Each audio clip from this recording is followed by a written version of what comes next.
God complex, biopunk, and edgy jacket. When thinking about these three things, nothing really comes to mind more than the Prototype series. The sheer power the game bestows on you is ridiculous. From first few seconds, you feel like you could rip someone in half, and you can. Besides, throughout the game, you're given access to several abilities like armored suits, shields, thermal vision, and a bunch of different arm mutations like hammer fists, claws, a weapon, an arm blade of all things. Now, what would happen if we took away all these powers, huh? Join me to find out if you can beat Prototype 1 with just your fists. Now, the game begins with a showcase of what peak male performance looks like. Alex taking down a squad of Blackwatch with his insane arsenal of weapons, which we won't use today. After all that, we're thrown into the middle of Manhattan during a Black Friday. Traversing through and listening to some edgy dialogue later, we get a showcase of our first ability, Claws, and not even 10 seconds later, I might have accidentally ripped a man in half since I couldn't put them away. That happens. But one restart later, Alex unlocks his pitching abilities and just starts chucking soldiers like there's no tomorrow. And for this whole section, this strategy will work wonders in avoiding using the powers. After some traversing, a fleshy explosion happens, which I am not in control of. An edgy cutscene follows, and we get our title card.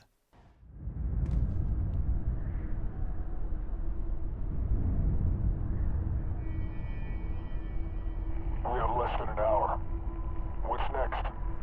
The last person responsible for all of this dies tonight. If we make it out of here, you think you're ready? I was made for this.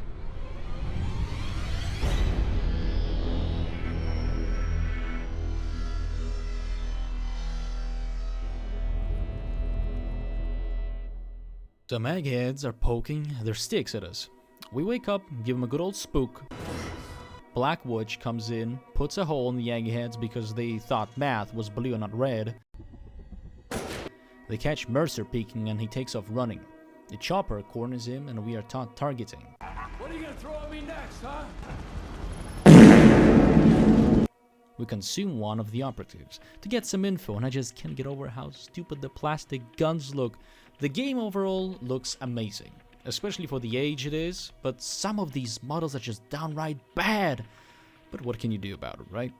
Anyway, we swiftly get to our sister's apartment to save her real quick, and what we get from the whole cutscene is that we know nothing. We particularly remember nothing. We were gone for 5 years, and some stuff started happening around a month ago. We are shown our new safe house, from where Dana, our sister, will be getting all of the info that we need for us. No, but I'm gonna find out. I mean, this is a story of the century, so somebody's gotta know what the fuck is going on here. You know, they were waiting for me at my place, so they're most definitely yours. Where do I live? There. You'll be here when I get back. It's best you stay put. They'll probably come in the city for both of us. Yeah. I'll be here. And we are let loose to enjoy the usual Manhattan as it is. Cheerful, kind people, pleasant conversations, police absolutely not giving a single fuck about you breaking someone's spine in two. Take a look at this! He is gone. His bag is shattered to a billion pieces, and the police that was literally 2 seconds away from him will not deal with me. Why? Because it is Manhattan. We get to our house, take a look at an uncanny picture of ours, and blow up. My home.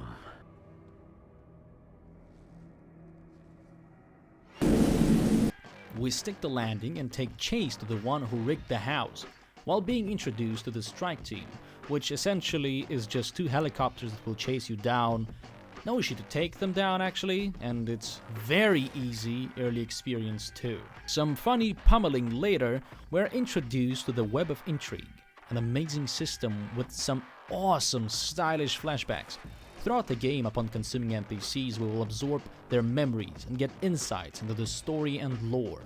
It is a wonderful way to build on the setting of the world, and overall, I wish more games would do that. Kiss your mother with that mouth? Roger, 2215 Christopher Street, apartment 15A. Got it. Saddle up. You got a CP. Move it. When that is settled, we get access to parkour challenges, which I fail miserably. Overall, challenges themselves are a great way to get experience early and late on, and there are many of them. They're quite varied. However, we will have to avoid some later. One-armed general is out of here to get this place contained. It's the biggest issue at hand for the government.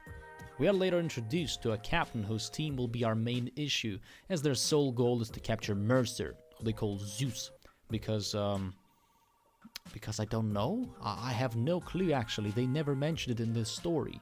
Maybe in the Web of Intrigue, but I have no clue. Can somebody tell me why he's Zeus? Because I'd like to know, really. But get used to him being called Zeus if you don't know. Your team has a single target, Alex Mercer, codenamed Zeus. A few minutes later, we are in the middle of infiltrating a military base, where we get the confirmation that bullying is never okay, unless you are several positions higher than the one you are bullying. Reporting, sir. In the facility, we are met with a massive fleshy room and a creepy looking chick in the middle. Mercer bravely steps in, begins a simple conversation, not knowing that she cannot romance the hive mind, and gets pimp smacked into the wall.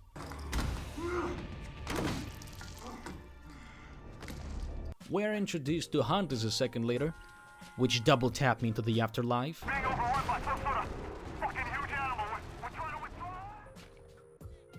Not long after that, we get our claws, which we quickly retract and get back to pulverizing each and every man in the vicinity. With each wave of hunters, there were more and more. There's a reason why they give you the claws.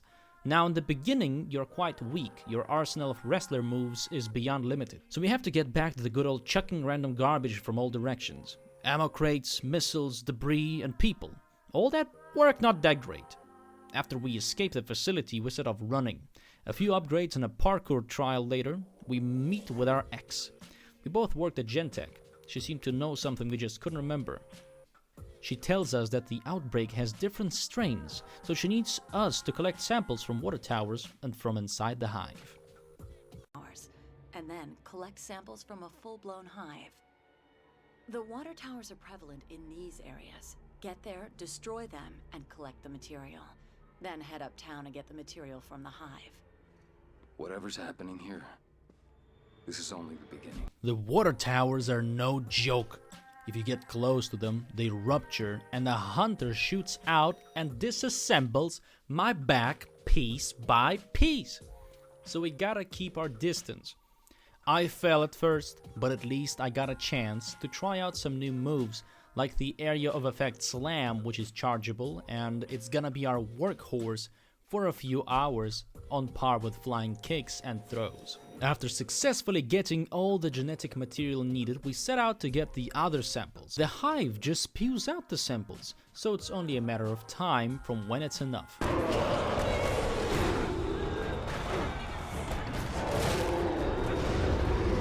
After all that ruckus, I decide to take a break and cause chaos in one of the army's bases.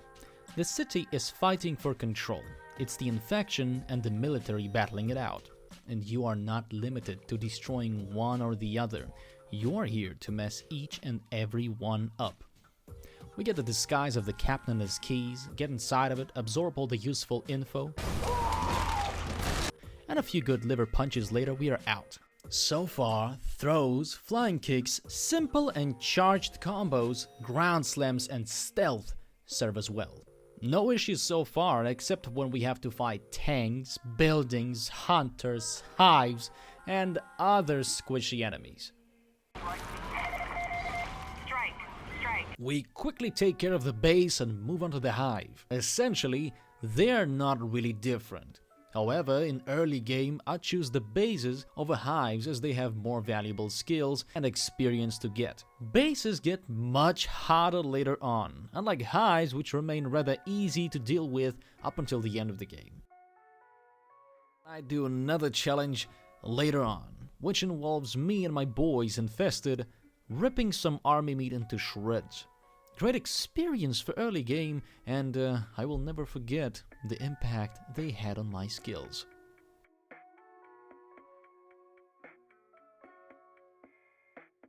Also, check out this funny voice line I found out. It's always good to have at least some amount of humor in these kinds of games, because they would get a bit too serious. I got him. Wait. Nope. Negative. No, negative. I don't got him. Stand by. Man, what a hero, huh? Well, back to the business. We're back at the safe house with Dana.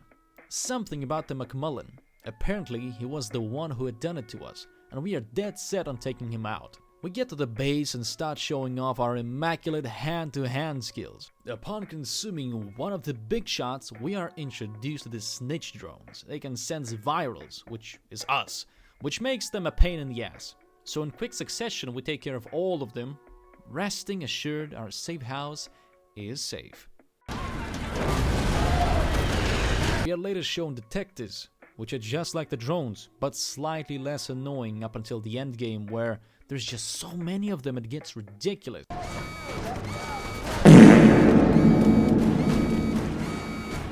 We take care of them and get on moving with our life. We are later taught that we can sabotage the detectives. Could have told me earlier, but can't see why that was an issue. Not like Mercer's a master of disguise. Anyway. Also, on a side note, Mercer would be an amazing Tekken guest fighter. Hear me out. Take a look at this.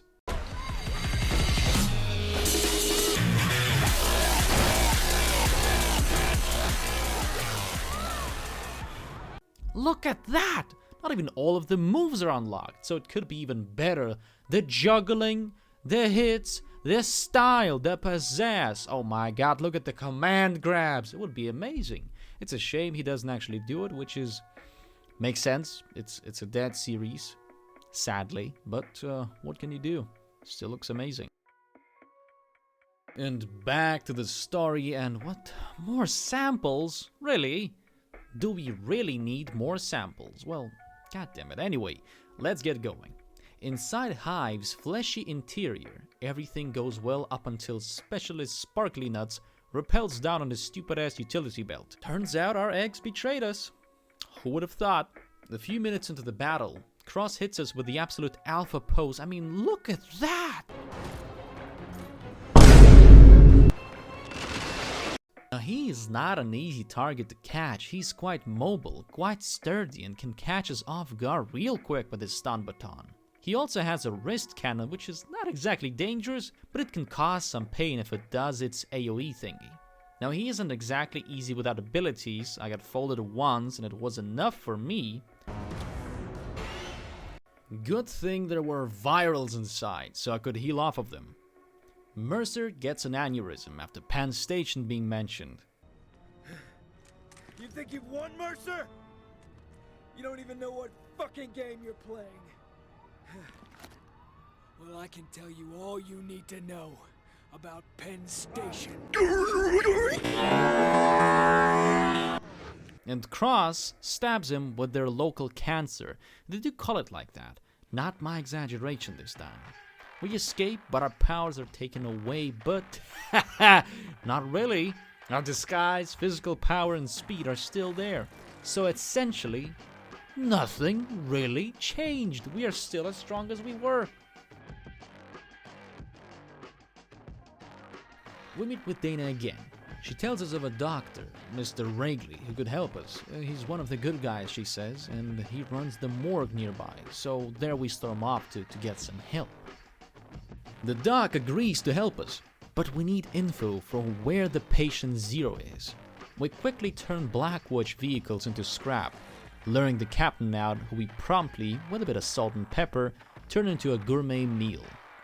That gives us the information we need to proceed.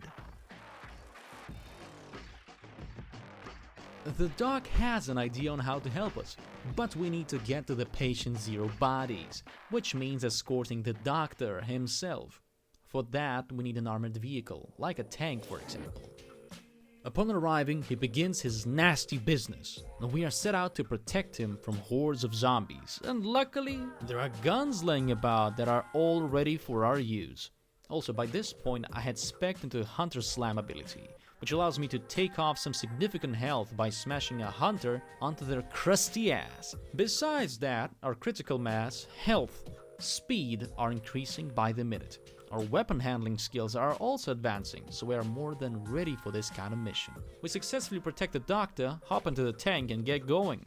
Just to be blown up for no reason on our first try. But that doesn't stop us and we give it another go, successfully bringing the doctor back to the morgue.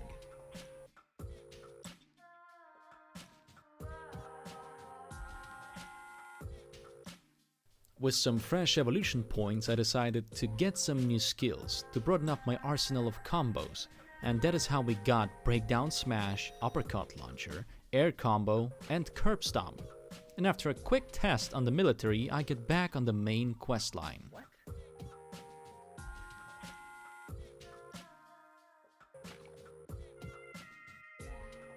The doctor tells us that to cure ourselves, we need to find a specific hunter. For that, we need a helicopter with a sensor that can detect virals. We quickly consume a pilot and get done with flying. Piloting a Grey Goose is a tough job. Swinging a 25,000-pound heli down to safe touchdown on 7th Avenue, now that is another thing altogether. Lucky I'm just that damn good. Now, the helicopter is a great tool for traversal or AoE damage. It can quickly take care of the hive or a base, so the fact that we had unlocked an ability to use one will give us a bunch of possibilities to tackle situations differently. Now, the tutorial segment gave me an aneurysm. The game asks you to target several things and quickly flick your camera, which you can only do vertically. Horizontally, you are slow as hell. It takes my barely functioning brain a few minutes to figure out what I'm doing wrong because the game just does not let me go. It tells you, do this or you cannot move on. And it's horrible. It is horrible. Take a look at this. We quickly find the right hunter, ditch the chopper, soften the hunter meat a little bit and inject the parasite. The parasite has to mature, so we let the hunter marinate overnight. When he's ready for tasting, we swiftly rip his limbs off and get that sweet cure. After all that, game treats us with a bunch of new upgrades, a new armor ability and an arm blade, which we will not use, even though they give you that needed edge when it comes to enemy scaling. I got a few new abilities such as the Flying Elbow Drop, Body Surf and Air Stomp. After giving our abilities a quick test run, we continue on moving. We get back to the safe house and after approximately 15 seconds of human speech, our sister Dana gets snatched by a bulked up hunter which we give chase for a few minutes. The hunter is invulnerable, so there's no point of hitting it. After taking care of the smaller ones though, we are ready to pulverize that bastard. But a few rockets throw us away, taking our opportunity to save our sister.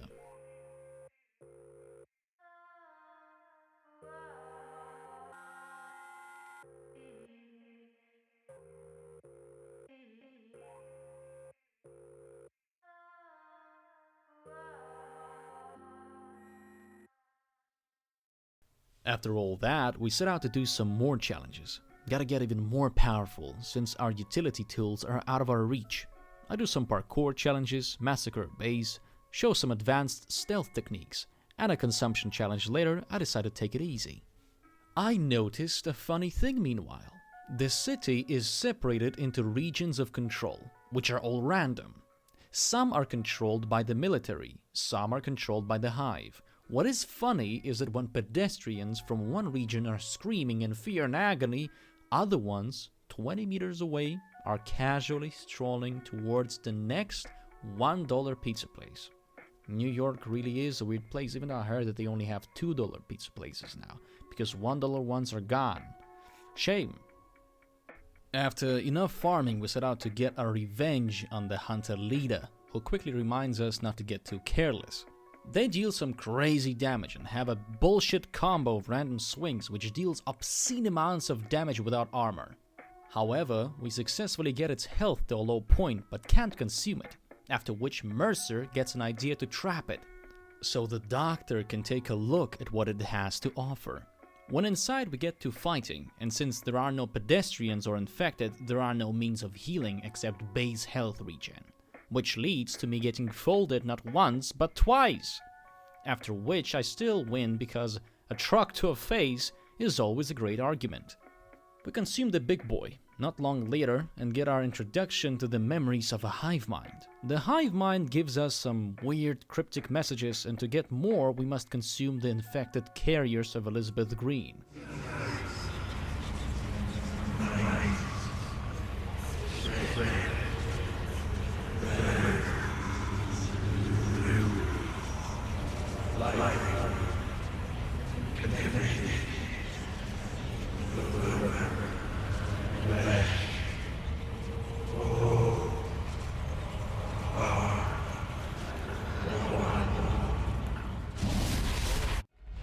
A few Hive seasoned soldiers later, we find out where Dana is. And luckily, a thermobaric tank is heading to where she should be. We protect the tank up to the point of interest, where we let loose our nuclear powers. Also, Hydras, who are called Copperheads, are introduced here. They're quite underutilized in this game, so they won't really play a big role.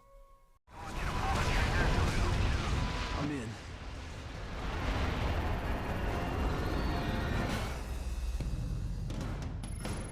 We give Green a little injection, and she gives birth to the very first Russian, who is no joke as it can chuck garbage at me as well as I can at him, but he is rather stupid.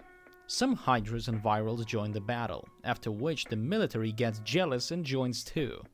After a bit of piggybacking, the Hunter becomes a puddle of piss and we find Dana, who we quickly get out of the building.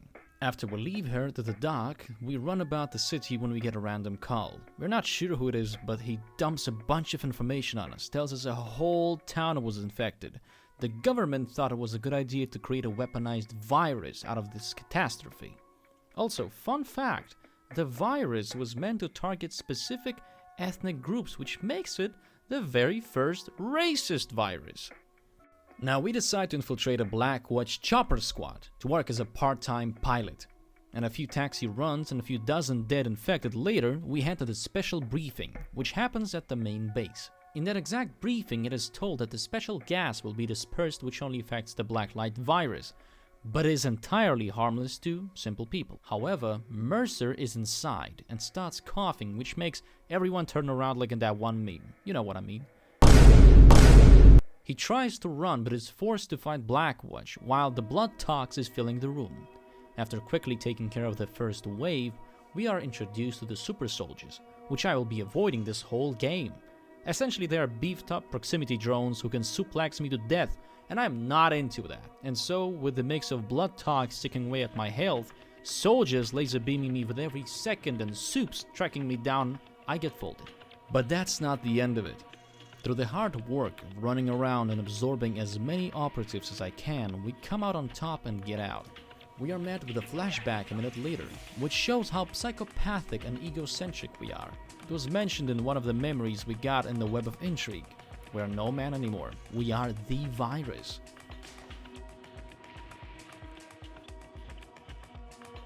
A bit of base and hive destruction later, we play some human darts. Absolutely nail it on the first try and do a few consumption missions in order to get that needed experience. The moves are getting expensive. Some cost more than $1 million at this point and are quite situational. However, I need that arsenal to be as vast as possible, since we can't do much without it. The tools are taken away. No blade to rip the hunters, no hammer fists to destroy the tanks, no whip to pierce the choppers. But we got our flying kicks and they got us.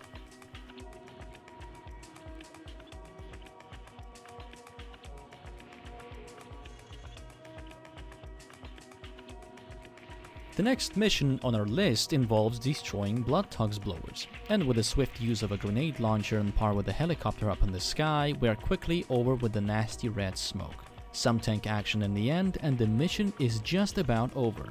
Another ominous call later, we get info that Green is underground, amassing back there, hiding from the blood tox. And the voice on the other side of the phone call tells us that we have to get the blood tox pumped out there. Pump as much as we can and drive it out of the underground. Mercer looks visibly annoyed. Like, who in the hell is telling me what to do and why? Well, anyway, we set out to the base that has the pumper and start the convoy moving. Our goal is to take the matchbox to the Times Square. It won't be an easy task, but nothing we haven't done yet. Our main enemy will be the Copperheads, periodically sticking out to chuck cars at us. Overall, Hydras remain lackluster. They're quite squishy and are not exactly fun to fight against, neither do they pose a big threat. When the Blood Tox is on the spot, we begin pumping, which drives hordes of virals and hunters to it. Mercer unlocks his rifleman potential and starts unloading the biggest rifle magazine known to man into hordes of hunters while jumping around.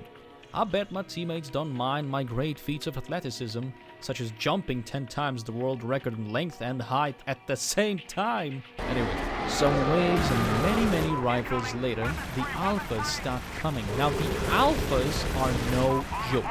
We met them before, and one alone can put up one hell of a fight. Bullets do little to no damage to them, so it's only explosives and debris that will work well.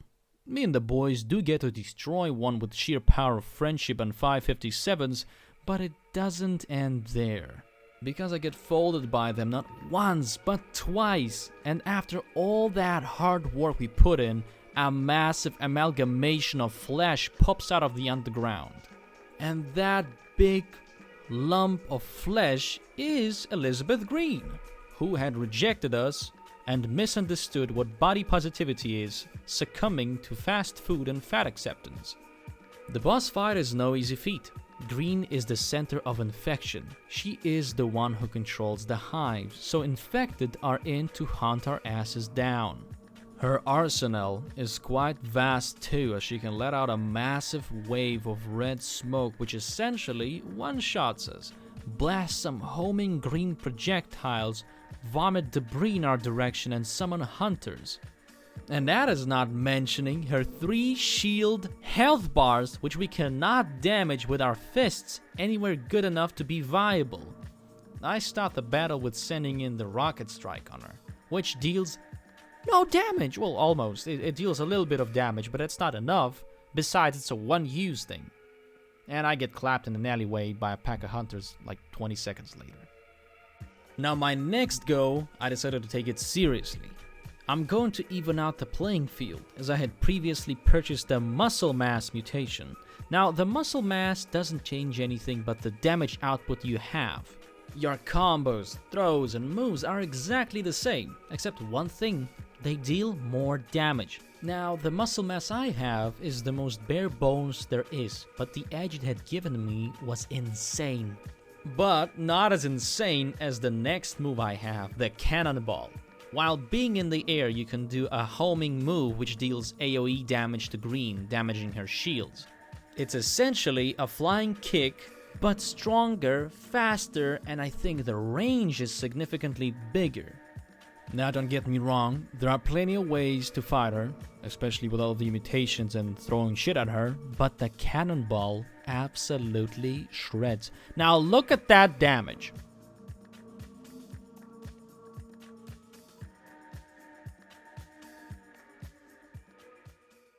Now, admittedly, I still get folded by the Hunter pack, so it's off to the start we go.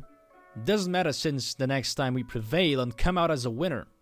We mention her name Green and absorb her to get the valuable info, which is Army bad and that she had a kid. After all that, Blackwatch begins retreating, the goal of which is to purge the whole place. I mean, look at them run. Actually, one of them doesn't seem to mind at all, absolutely living his best life. What a boy. A few challenges later, notably taking part in the battle disguised as the Marine with the biggest clip grenade launcher, and a minute later obliterating several dozens of choppers, we are back on track.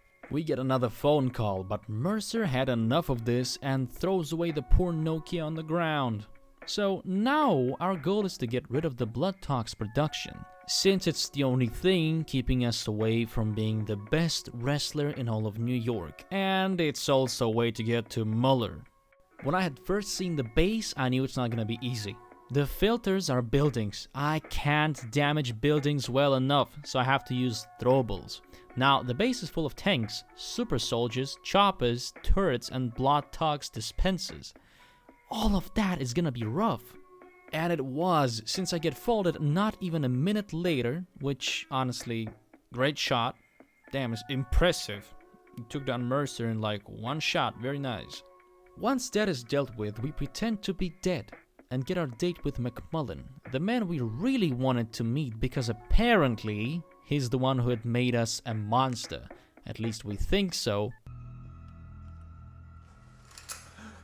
Hi, boss. Now, the talk doesn't go that well. However, we do get some important information. Found the file and back away. Alex Mercer died. He died threatening to release the most deadly virus in history on the people of New York. And we are yet again ready to pick up that Nokia. And surprise, surprise, it is Cross. The man with the sexiest repelling belt turns out to be our boy, our homie. He gives us some exposition and comes up with a plan. He is to eliminate Taggart by the order of the General. Now, Taggart is the short-haired lad who we had seen in the beginning of the game. We have to take down the choppers in order to get close to Randall, so we can't let any go by and escape. We successfully take down a bunch of waves. They stood no chance against my cannonball attacks, and the damage was just too good. With his back to the wall, Taggart has no choice but to leave on the ground, in the nuclear tank we had seen before, and his convoy of baby tanks. As we had established before, tanks are gonna be hard to take down as they don't care about my fists. However, rockets and debris deal decent damage to them. His team of rocket men are no match for my high-level stealth either. I mean, look at this.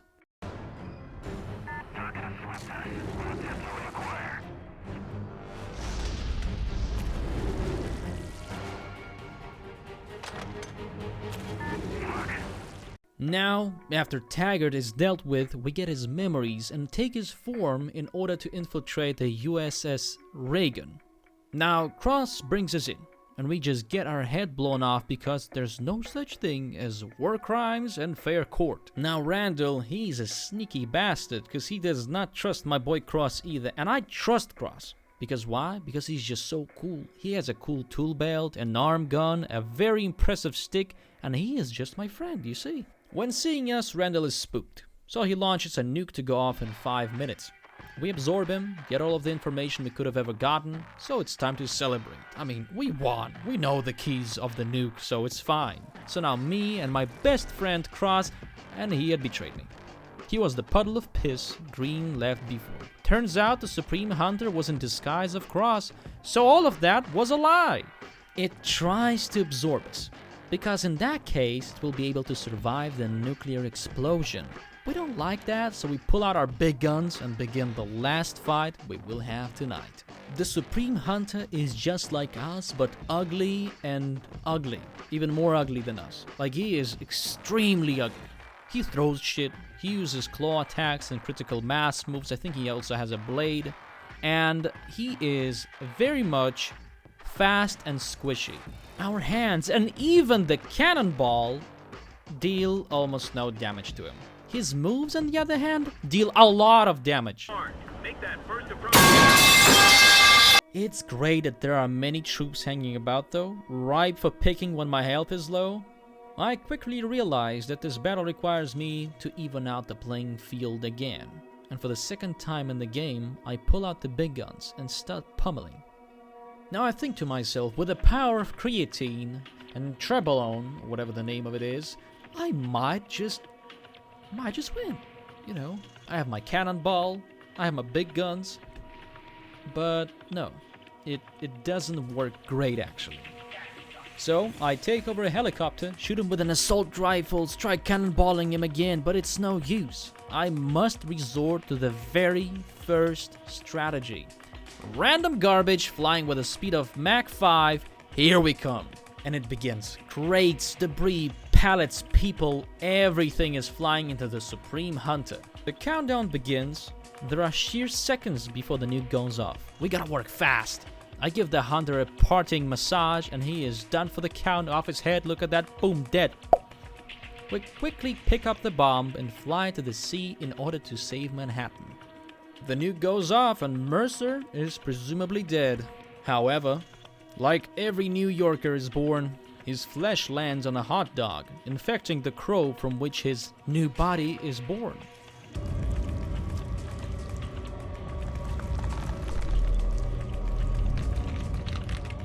after all that, he speaks in the most New York accent yet, and we get our credits. The city suffered for his mistakes, for what he did at Penn Station. And whoever he was, that's a part of me. Because when I close my eyes, I see the memories of 1,000 dead men screaming as I take their lives. Moments I'll relive forever. What have I become? Something less than human, but also something more. The game is over. We did it. It was great fun. The combos and moves the game gives you, even with just hand-to-hand combat, is beyond enjoyable. It is a shame the second one has so little in that department. Now, what can I say? Cannonball, my love, without you, I would not have gotten where I am. That is the credits. Without you, I would not be in the credits, you know. Just too good of a move. Use it if you haven't used it. Now, thank you all for joining me, but big thanks to the low-res beats for your music. It is absolutely incredible, and I wish to hear your next volume. Until next time, and if you enjoyed what you had seen, give me some more ideas. I'll try to give them a go. Until next time.